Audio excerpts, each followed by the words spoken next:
Ang tanong po niya, Secretary, sinabi ni PBBM na hahanapan ng pondo para maipagpatuloy ang subsidy sa transport sector.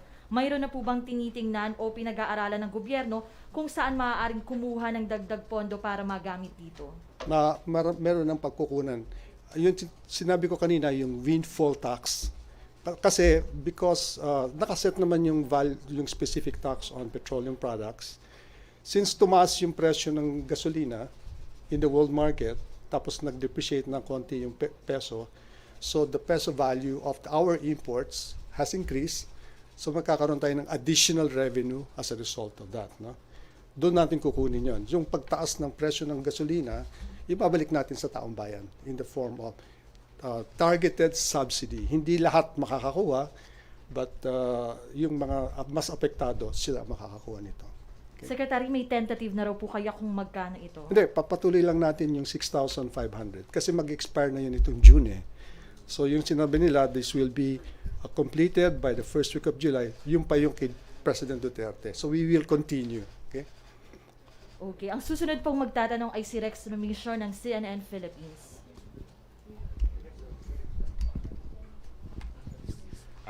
Hi, Sec. Good afternoon. Good afternoon. Clarify ko lang, no? So, diba tinigil yung libreng sakay sa MRT? Was it too much ba for government coffers to subsidize MRT free rides? Hindi ko alam na tinigil na ba yan?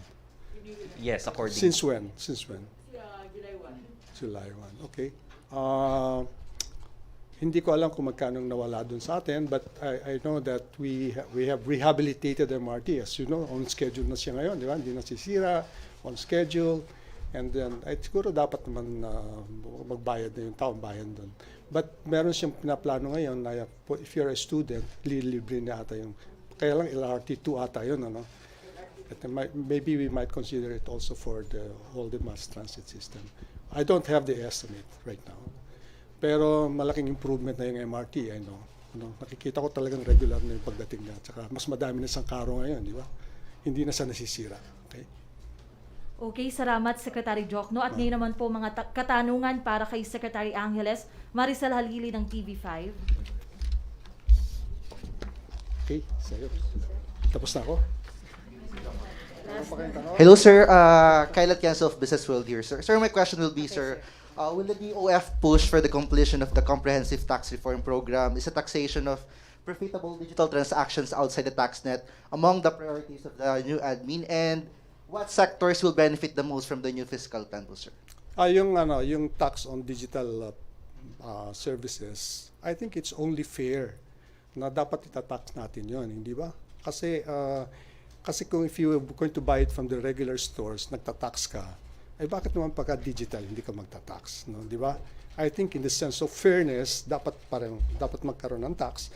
Especially, medyo, if you really think about it, yung mga nakakaangat ang sila nakakakuha ng mga ganyan, digital payment.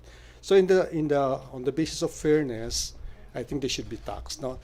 Now, on the remaining parts of the comprehensive tax reform program na pinus ng Duterte administration, there are two remaining packages.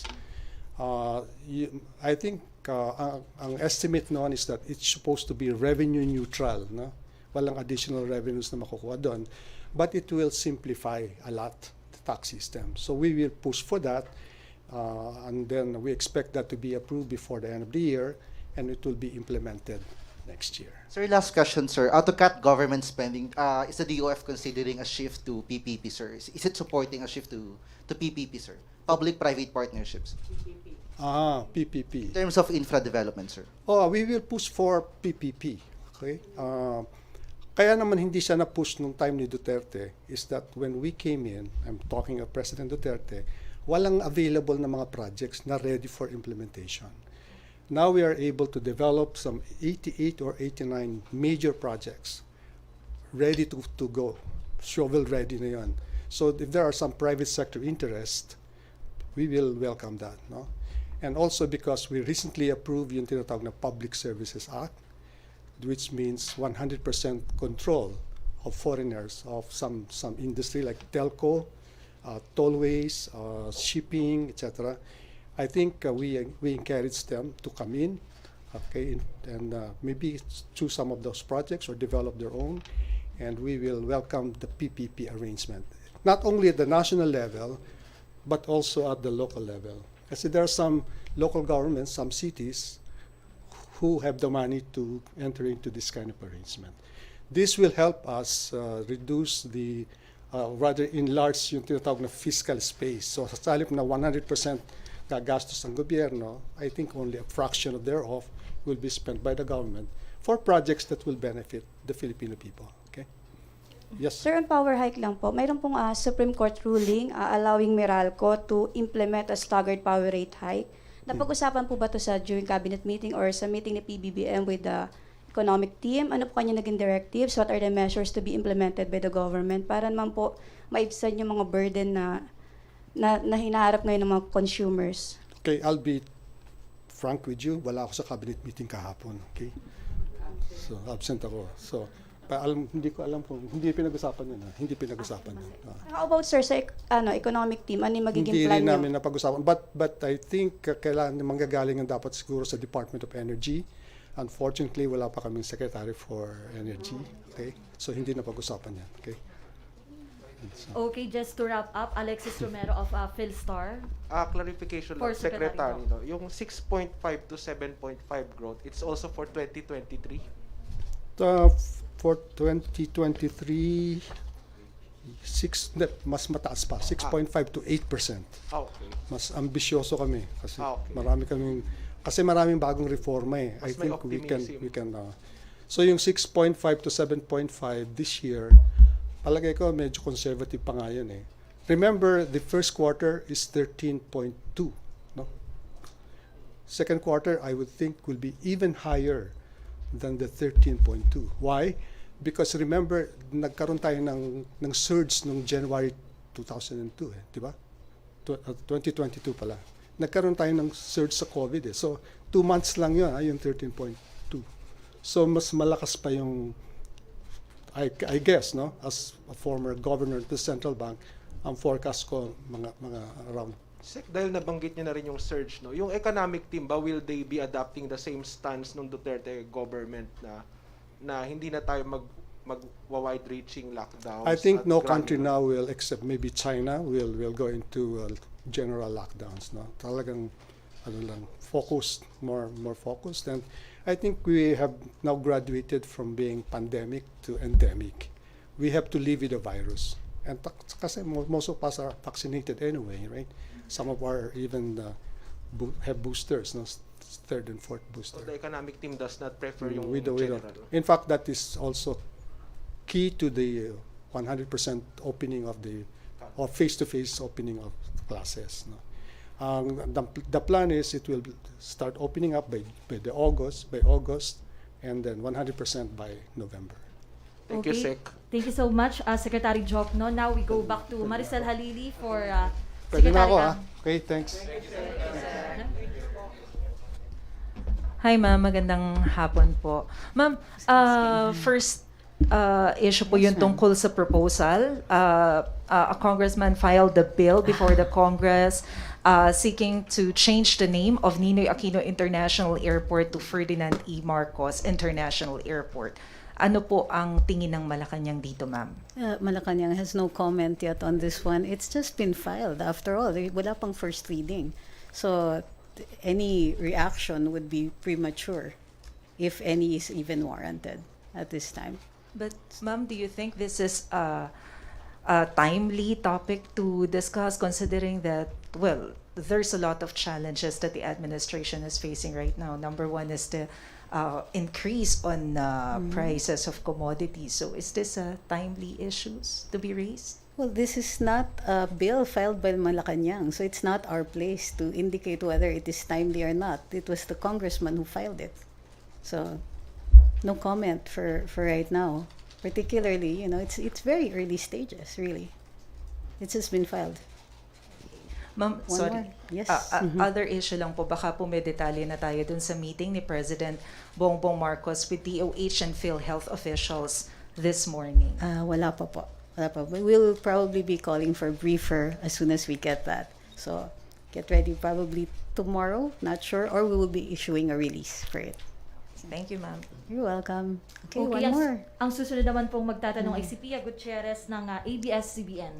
Where's Miss Pia? Hi, ma'am. Actually, tanong na yung mga questions ko. But could you please clarify po the appointment of Tercio Cruz the third as FDCP chair, considering na meron pong previous release before that the appointment of Yusek Dino has been extended until 2025. I think she would fall under MC1. So, Memorandum Circular number 1. And therefore, the appointment is correct. Thank you, ma'am. You're welcome. Okay, no more questions? Thank you. Oh, okay, fine. One pahabol? Si Sige, Ivan Mayrin. ma'am, ay. Ivan Mayrin. After the lady. Ba, so dalawa yung pahabol natin. Vance Fernandez. All right. Yes, ma'am. Yes, Good ma'am. afternoon. As the President has announced, the free rides for students in the LRT will continue forward. Has there been details announced on where the appropriate budget for sustaining the free ride operation for students will be drawn from? And how long will the free rides be maintained by the government for? Well, this is a question for the DOTR. Let's allow them to make the announcement themselves. This was a proposal. It was made during the cabinet meeting. The president seems to, as he has announced, support it. So let's wait for the DOTR. All right? They'll make their presentation. Okay, thank you. Mabilis lang na tanong lang po. Ano po ang tugon ng Pangulo sa imbitasyon ng European Union for the President to visit Brussels? Has it been formally acknowledged? Not yet. It was not, in fact, discussed during the cabinet meeting. So we'll wait for that one. He did acknowledge the other invitations. If you will recall, we just haven't calendared the invitation of China. So we'll wait for that one. Wala pa talagang acknowledgement. It wasn't even discussed. We'll announce it as soon as it's formal. All right? Tama. Thank you very much. For Oh. last follow-up question. Nestor Corrales of Inquiry. Tatlo na. Good afternoon, ma'am. Ma'am, there are over a dozen bills pending before the Office of the President for the President signing, particularly the vape bill. What's the plan of the President? The? Will vape bill, Vape. All the right. plan of the President on these bills, will he sign it or will he let it lapse into law? The president has not indicated either way. So when you say that there are bills pending before the president, as you know, if no action is made, then it lapses into law. So there has been no indication. The president has not commented on these bills right now. Magkakaroon po ng National Vaccination Day for school children, considering na may plano tayo mag face-to-face classes 100% sa November. Meron po bang planong gano'n? The issue of vaccinations actually has been addressed during the cabinet meeting. It will be discussed formally later on. In fact, we have a release for tomorrow on that one. Yeah, and you're right. It is an essential part of returning to face-to-face classes. So we'll discuss this further when we're expecting the Department of Education to issue their department order pursuant to face-to-face classes, and an additional announcement also from the DOH on the vaccination program. Right. Thank you. Okay. Pampahabol lang. All right, totoong Pahabol totoo lang. na. Wow, really? Really? Okay, ganito. Just as a matter of discipline, let's just take 2 more questions. All right? Madam. Okay, last 2 questions from Rex Remicio and Pia Gutierrez. All right. Sec, this is related to defense, no? So, yung Republic Act 11709 sets fixed terms for top AFP positions for 3 to 4 years. Kasi dati, di ba, pag na-appoint, hanggang sa retirement. Pero this time, fixed term, 3 years na. So, si President Marcos ba, will he continue to keep current AFP Chief General Andres Centino until he retires on February 2023? This is a law, right? And it's been passed. So the president adheres to the law. So, siya pa rin ba until February 2023? Whatever is stated in the law. So if his term has been during the time of the effectivity of the law, then the president will abide by that. And last na, yung papalit sa kanya by February 2023, which will take the 3-year term, meron na bang list si President Marcos? Oh, it's way too far right now. So really speculative at the moment. Yes, ma'am. Ma'am, I would just like to get your comment po dun sa naging tweet ni Senator Cheese Escudero regarding the President's veto of House Bill 7575. He questioned, he said that he is uncertain if the President can veto a bill passed by the previous Congress. Can Malacanang comment on this po? The Constitution is very clear that they have no indication as to whether it's the sitting president or the former president who can sign a bill into law. So, since there is no distinction made in the Constitution, neither do we make such a distinction. So the president can veto. That is the stand. Thank you. All right? Thank you very Maraming much. salamat, Malacanang Press Yes, Corps. sir. Maraming salamat po, Secretary Trixie Thank Cruz you. Angeles. Have a good day, guys.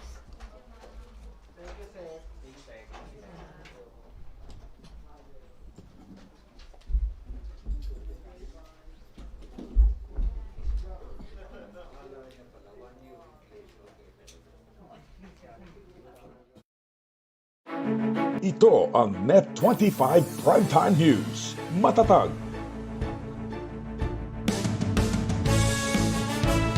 matapang, matapat kasama sina Alex Santos, Emma Tiglao at Vic De Leon Lima.